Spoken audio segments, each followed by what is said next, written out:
Capítulo 12.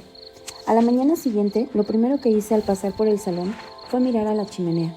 Había esperado a que mi hermano se marchara para bajar. No tenía ganas de hablar con él sobre lo ocurrido la noche anterior. Despierto en la cama, había seguido con el oído sus habituales preparativos antes de irse a trabajar. Lo oí abrir grifos en el baño y armarios en la cocina hasta que finalmente salió por la puerta de entrada y se subió a la camioneta. Cuando el portón se cerró tras él, bajé de la cama. Allí estaba de nuevo, sobre la repisa, la urna del abuelo, pegada. Podían distinguirse las grietas entre los diferentes pedazos. Mi hermano habría utilizado alguno de los pegamentos extrafuertes que usaban en sus especímenes. Ya había metido también la maceta de otro de los cactus. En la cocina preparé mi desayuno. Con el bol de cereales en la mano, salí al porche. El frescor del alba me enfrió la nuca. Era tan temprano que el cielo apenas clareaba. Aún faltaba un rato para que el sol apareciera. El mar acariciaba las rocas con suavidad, como para no despertarlas aún. Sin limitaciones solares en mis movimientos, me lancé a pasear por el terreno. Hice una parada por cada cucharada que me llevaba a la boca, mientras disfrutaba de la vista y los cereales. El rocío en los tallos salvajes humedecía mis tobillos cuando tragué la última cucharada. Me descubrí frente a la trampilla. Me quedé mirando la entrada de aquel lugar al que huía mi hermano con tanta frecuencia. Un lugar que yo nunca había querido conocer, primero por miedo y después por desinterés. Me pregunté a qué se habrá referido su mujer al pedirle que me explicara por qué pasaba tanto tiempo ahí abajo. Me pregunté también por qué le gustaría tanto a mi hermano estar bajo tierra, como si él de verdad fuera una víctima del hombre grillo. Rodeé la trampilla con un paso desinteresado. Derramé parte de la leche del bowl cuando algo me hizo tropezar en uno de los lados. Busqué la causa con el pie hasta dar con un destello dorado entre las hierbas. Al apartarlas, descubrí un candado que unía la tapa de la trampilla con la estructura anclada al suelo. Recordé la cantidad de veces que mi hermano me había asegurado que esa trampilla no se cerraba, que siempre estaba abierta. Tiré del asa de la cubierta situada en otro de los lados. Tan solo se produjo un leve chirrido. La tapa apenas se movió. Con una segunda sacudida más dura, confirmé que la trampilla estaba cerrada. No todo lo que decía mi hermano era verdad. Me senté en la cubierta metálica y sorbí los últimos restos de leche en el cuenco. Mientras contemplaba el amanecer, seleccioné mentalmente las acuarelas que usaría para pintar ese cielo de tonalidad cambiante. La aparición de los colores cálidos anunció la inminente irrupción del sol, momento en el que regresé a casa. La mujer de mi hermano encendía un fogón en la cocina. Nos dimos los buenos días mientras ella ponía a hervir agua en un cazo. ¿Qué haces ahí? Su barbilla torcilla señaló la ventana en el exterior. Quería desayunar fuera antes de que saliera el sol. Digo, en la trampilla. ¿Qué haces en la trampilla? Me encogí de hombros. ¿Te contó algo tu hermano? Un matiz de sospecha moduló su voz. Negué con la cabeza.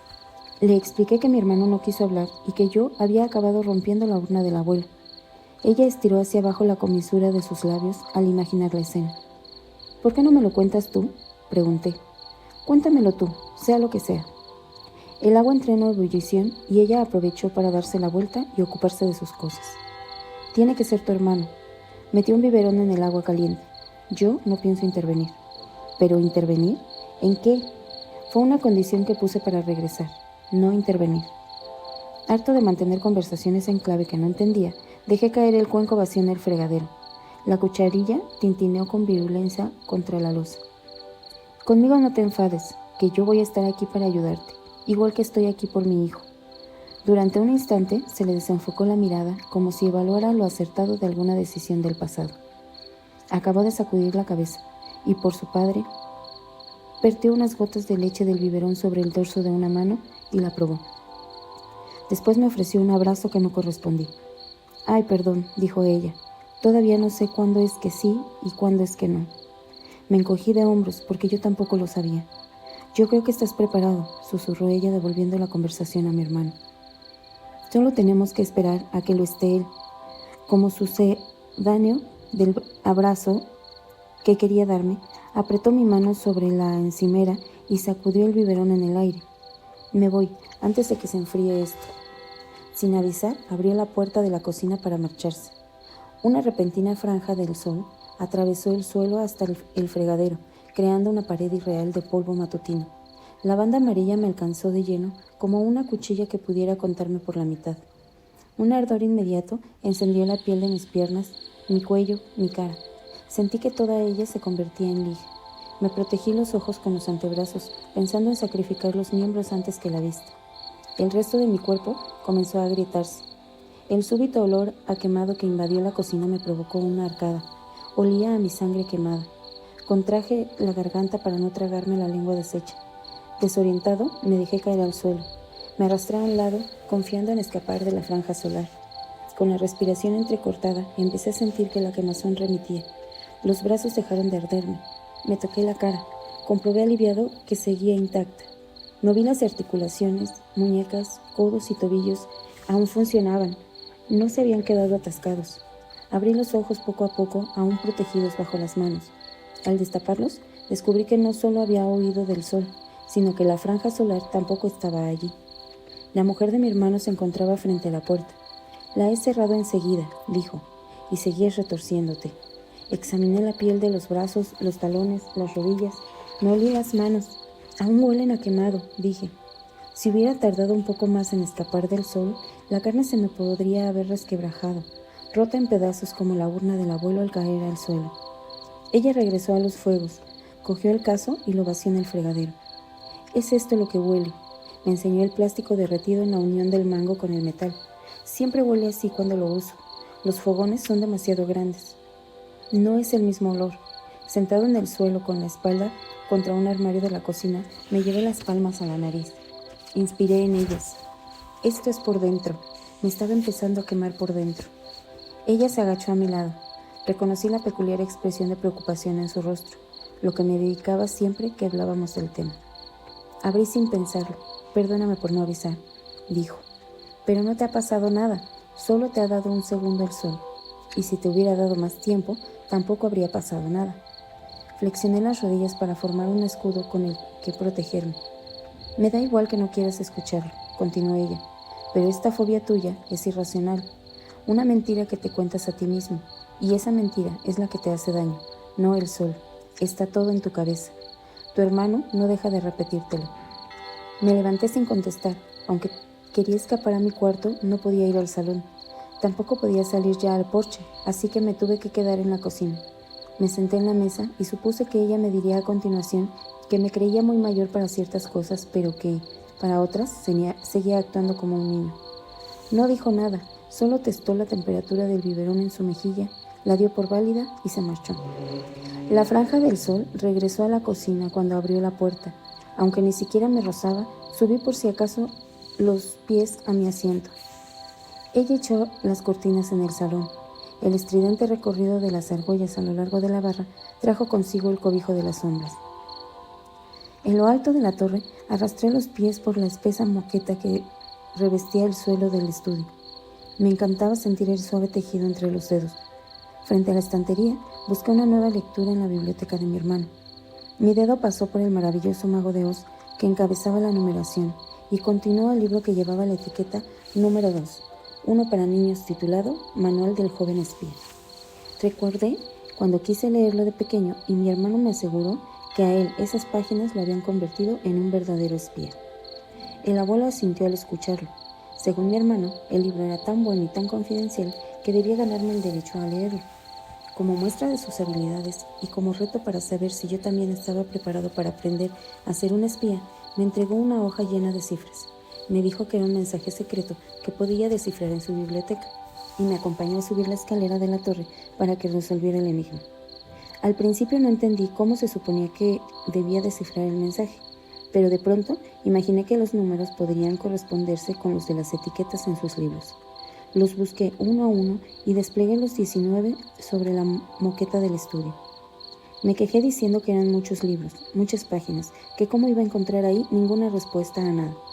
Entonces pensé que tenía que ser algo más sencillo. Probé a fijarme solo en la primera letra del título de cada libro. Asentí al comprobar que formaban palabras. Del escritorio cogí un bolígrafo y fui anotando la correspondencia de cada cifra. Al final desvelé una frase. Te dije que era un espía. Mi hermano sonrió al escuchar en mis labios su mensaje secreto.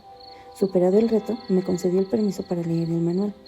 El tercer libro en la estantería era Viaje al centro de la Tierra. Ese también lo había leído ya. De hecho, mi dedo llegó al final del primer estante sin descubrir ningún título que no hubiera leído. También recorrí el segundo estante completo. Del tercero ya pude coger uno.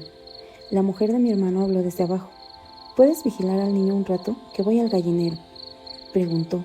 Estamos en mi cuarto. Bajé la escalera. Ella me regañó por hacerlo a toda velocidad. Me avisó de que recogería los huevos y regresaría en 20 minutos. El niño jugaba sentado en el suelo junto a la cama de matrimonio. Sobre ella, en una esquina, dejé el libro que acababa de coger. De entre el montón de piezas, juguetes y figuras con las que jugaba, el niño agarró la de un barco. Yo seleccioné la de un faro de plástico. Lo apoyé en el suelo y guié a su alrededor como si navegara. El barco en la manita del niño húmeda y pegajosa. Imité los ruidos del mar. Encontré la figura de una sirena y jugué a hacerla nadar y saltar por encima de la embarcación. El niño se rió con cada piruete. Tuve una idea. ¿Subimos a ver barcos y sirenas de verdad? Una retahíla de sílabas sin sentido fue su respuesta. Después cogió la figura del faro y la levantó en las manos con ganas, como si entendiera lo que había preguntado. Mi hermano todavía no subía a su hijo a la torre, ni siquiera llevándolo él mismo en brazos. Decía lo de siempre, que había que tener mucho cuidado con esa escalera. Cargué a mi sobrino contra la tripa, haciéndole un asiento en el interior de mi codo. Vamos, dije, pero que no se enteren ni mamá ni papá. Bien sujeto a la barandilla, subí colocando los 2 pies en cada peldaño. El niño me clavaba los talones con la intensidad de su excitación. En una de esas sacudidas, tiró al suelo el faro que traía en la mano. Cayó entre mis pies, al borde del escalón. Flexioné las piernas para intentar recuperarlo, pero sentí que perdía el equilibrio. Me resultó imposible con el peso del niño. Luego lo recogemos, dije. Una vez arriba, nos acercamos a la cristalera de la falsa linterna. Al niño se le abrieron mucho los ojos, también la boca, al asomarnos a la inmensidad del mar. Abrió la mano y tocó el cristal como si pudiera coger el barco que navegaba cerca del horizonte, igual que acababa de coger uno en el dormitorio. La tierna confusión me hizo reír. El pequeño cabalgó en mi cadera exigiendo que lo soltara con la metralleta de sílabas babosas. No, no te bajo que, si no, no ves. Modulando la voz a un tono de fábula para capturar su atención, le expliqué que vivíamos en un faro, más o menos un lugar asombroso, porque guiaba a los barcos cuando se hacía de noche. Le tapé los ojos para representar la oscuridad. Le conté también que mi abuelo, su bisabuelo, hacía mucho tiempo se había encargado de mantener encendida esa luz mágica. Así que los dos debíamos de tener algo de fareros dentro de nosotros. Él señaló la escalera donde se había quedado su figura del faro. Eso es, le confirmé, un faro como ese. Volvió a cabalgar y a gritar sílabas sueltas. Sus pies me golpearon en partes dolorosas. Pues nada, acabé cediendo a su berrinche. Te pierdes el paisaje. Lo bajé al suelo en el mismo momento en el que creí ver movimiento a lo lejos, en el extremo del terreno donde hablaba con la chica de la valla. Decía que hubiera vuelto, aunque la forma en que se había marchado la última vez, criticándome por aburrido, no invitaba a pensar que lo haría. Solté al niño para hacerme víscera con las manos pegadas al cristal. Centré mi atención en aquella parte lejana del acantilado y traté de distinguir alguna silueta, el color de alguna prenda o el rubio de su pelo, cualquier cosa que me confirmara que era ella. Pero solo vi matorrales mecidos por el viento y parches solares que cambiaban de forma. Suspiré y busqué con la mano la coronilla del niño a mi lado, donde lo había dejado. No lo encontré, lo oí gatear a mis espaldas. Me di la vuelta de inmediato, justo a tiempo de ver cómo terminaba de atravesar el estudio y se ponía en pie. Las piernitas que sostenían su caminar aún tembloroso lo llevaron al inicio de la escalera. ¡No!, grité.